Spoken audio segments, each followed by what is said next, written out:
भाइयों नमस्कार। भाइयों आज की कहानी है बहुत ही बढ़िया, परमात्मा पे विश्वास करने वाली। भाइयों एक गांव में गरीब परिवार था। उनके 3 बच्चे थे, एक लड़का, 2 लड़के, एक लड़की। तो भाइयों उनकी माँ तो बचपन में मर गई थी, छोड़ के उन्हें। पिताजी थे, जब वे बच्चे जवान हो गए। उनमें एक लड़का अंधा था, एक लड़की अंधी थी। 2 बच्चे अंधे थे। तो भाइयों वो एक लड़का बिल्कुल सही था।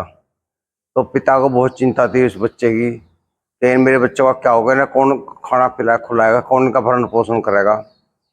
तो भाइयों उनका जो पिताजी था वो बीमार पड़ गया। उसने बच्चों को अपने पास बुलाया। उन्होंने कहा, उनका भाई बेटे एक बात सुन, जिम्मेदारी तेरे पे आती है।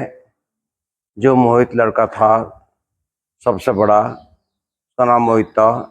उनने कहा, उस पिताजी ने कहा कि बेटे तेरे पे सारी जिम्मेदारी आती है, तेरे छोटे बहन भाई है, इनकी रक्षा करना, इन्हें भरपेट खिलाना, कभी भूखा मर रहने देना। भाई जमीन जायदाद कोई थी नहीं, मजदूरी करते था बेचारा वो। भाई और पिताजी चल बसे उनके। उनने प्रण निभाया। उनने उन बहन भाइयों को अपना कमा के लाता, उन्हें बैठा खाना खवाता। ऐसे करते करते उसका काफी समय गुजर गया। तो भाइयों उसे डाउट होने लगा, कुछ भैम सा होने लगा। उनका यार तू अकेला कमा, कब लोग कमाओगा इनके लिए, ये बहन भाई तो अंधे हैं, कब तक ये तू खुआओगा बैठा के, इनका तो जीवन तो बेकार है ही। तेरा भी जीवन बर्बाद है इनके चक्कर में, ना तेरा ब्याह हो सकता, ना कुछ तो कुछ बाहर जा सकता। वो घिर गया था उनमें। वो डेली कमा के आना, शाम को घर आना, तो बाहर नहीं जा सकता। उसके यार दोस्त कहते चलो बाहर चलेंगे, काम करना है बॉम्बे या कहीं भी। तो भाई वो मजबूर हो गया। तो उसने क्या करा, उसे मन में ये हो गया कि तू किस तरह पिन छुटा इनसे। तो उन्होंने सोची, पहले तो भाई को ठिकाना लगा, इसे छोटे को, इसे बड़े को नहीं, मतलब छोटे को, बड़ा था वो। तो उसने और फिर इस बहनों के लिए। तो भाई वो उसे एक जंगल में ले गया। वो जंगल में ले जाके वहाँ चलते चलते बहुत बेआबान जंगल में पहुंच गए, एक पेड़ के नीचे बैठ गया। तो उनने रस्सी से उसे भाई को बांध दिया। वो भाई तू यहाँ बैठ, तो कोई रड़ जा, मैं तेरे लिए कुछ खाने को ला रहा हूँ। उसे बांध कर वो चला गया। तो भाइयों वो चला गया।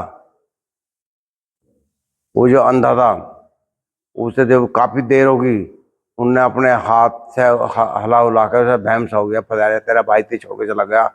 काफी समय गुजर गया।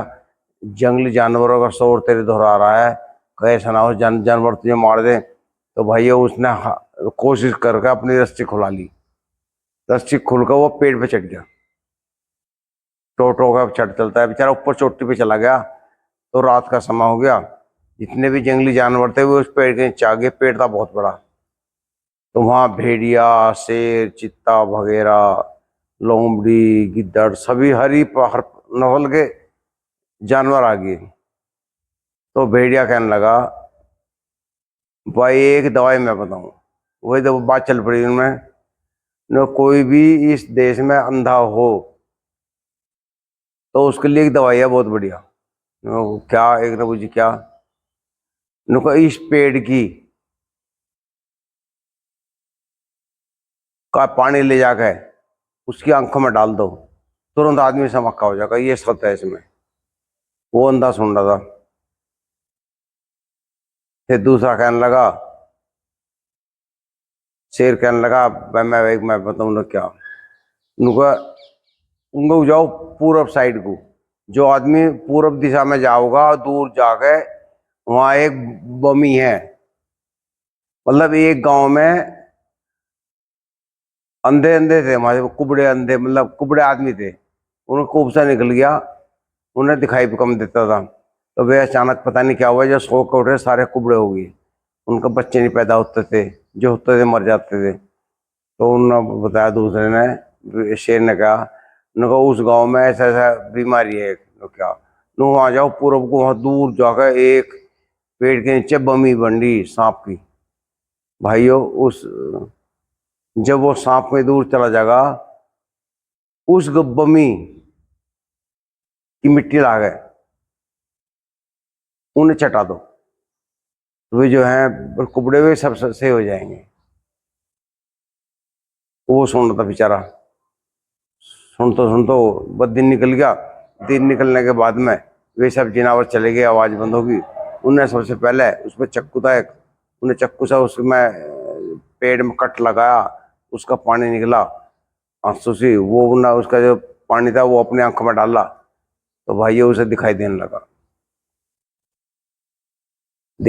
उन्हें सोची भाई बात सही है। फिर वो चला कुछ अपने शिष्य में ले अपना लकड़ी ले ली उसकी, कि अपनी बहन का भी इलाज करूंगा मैं। तो भाई वहां से चल वो फिर वहां पहुंच गया उस गांव में जहाँ वो अंधे थे, वे थे लंगड़े कुबड़े थे, मतलब आदमी अस्वस्थ थे। फिर वहाँ पूर्व साइड में गया, वहां जाकर वहां उन गाँव वालों से कहा भाई ऐसा है, मैं अगर हरा इलाज कर दूं तो तुम मुझे क्या दोगे? उनको भाई हम तुझे अपना अपना राजा मान लेंगे। उनको अच्छा। तो वो और उनको जो ठीक ना हुआ तो उनको उसका भी तुम मुझे जो सजा वो दे दियो। तो भाई ये वहाँ से वो पूर्व साइड में गया, वहाँ सांप की बम्बी में पहुँच गया, वहाँ की मिट्टी ली उनने, लाकर उन्होंने गाँव वालों को कुछ चटाई, तो जो भी चाटता रहा उस मिट्टी को वो ठीक होता चला गया। उन्होंने अपना उसे राजा मान लिया। फिर जो था वो वहाँ से चल अपने घर गया, अपनी बहन की आंखों में वो डाली दवाई, उसकी बहन भी ठीक हो गई। भाइयों तीसरी बात उन्होंने बताई उसे कि एक राज्य में एक राजा की लड़की है, वो बीमार है, ठीक नहीं हो रही। तो उसके इसके बारे में बताई उनको, वो ठीक हो सकती है, उसकी खाट के नीचे काला कुत्ता बैठा, जो उस काले कुत्ते को मन से हटा देगा वो ठीक हो जाएगी, वो बीमार है बहुत बड़ी। तो भाइयों वो चल वहां से फिर वो राजा के वहां पहुंच गया। राजा के राज्य में पता लगा कि ये लड़की बीमार है राजा की। उन्होंने कहा भाई इसका इलाज मैं कर सकूं। ये कहने लगे देख लेती है फांसी लग जाएगी, जो ना ही अनुकूल नहीं मैं तैयार हूँ। वो वहां चला गया। तो भाइयों उसने जो था राजा से कहा कि अगर आपकी लड़की ठीक होगी तो क्या करोगे? उनको भाई मैं अपनी लड़की की तुमसे शादी कर दूंगा। उनको देख लो, उनको हाँ। तो भाइयों वो राजा का वहां पहुंच गया। राजा का वहां जाने पे उसने वहां का माहौल देखा, कमरे का गेट बंद करा, जाकर देखा को खाट के नीचे एक पिल्ला बैठा काले रंग का। उन्हें सच में कुत्ते के पिल्ले को उठाया, जंगले में उसे खिड़की में बाहर फेंक दिया। जैसे वो फेंका था वो लड़की बिल्कुल ठीक होगी। राजा की लड़की वो कहने लगी क्या है, मैं कहाँ हूँ? वो सारे राज में रोका मच गया, राजा की लड़की बिल्कुल ठीक होगी। तो राजा ने उसे शादी कर दी। वो भैया अपनी बहन को वहां ले आया। जब वो रानी के साथ में घूमने जा रहा था तो उसे रास्ते में उसका भाई मिल गया, वो जो समाक का था, उसे वो छोड़ के आया था। उसने कहा तुम कौन हो? कि मैं फला जगह हूं। उनको तुम मेरे भाई हो। हाँ। उस सेना से कहा इसे दूसरे मुल्क में छोड़ दो, बियाबान जंगल में छोड़ जाओ। उसे दूर ले जाकर जंगलों में छोड़ दिया, उसे वहां जंगली जानवर ने खा लिया, मार दिया उसे। उसे सजा मिल गई। भाइयों कहानी कैसी लगी? एक संदेश भी है इसमें, किसी पे वो नहीं करना चाहिए, भाइयों पे जुल्म बिल्कुल भी, ईमानदार रहना चाहिए इंसान को। नमस्कार।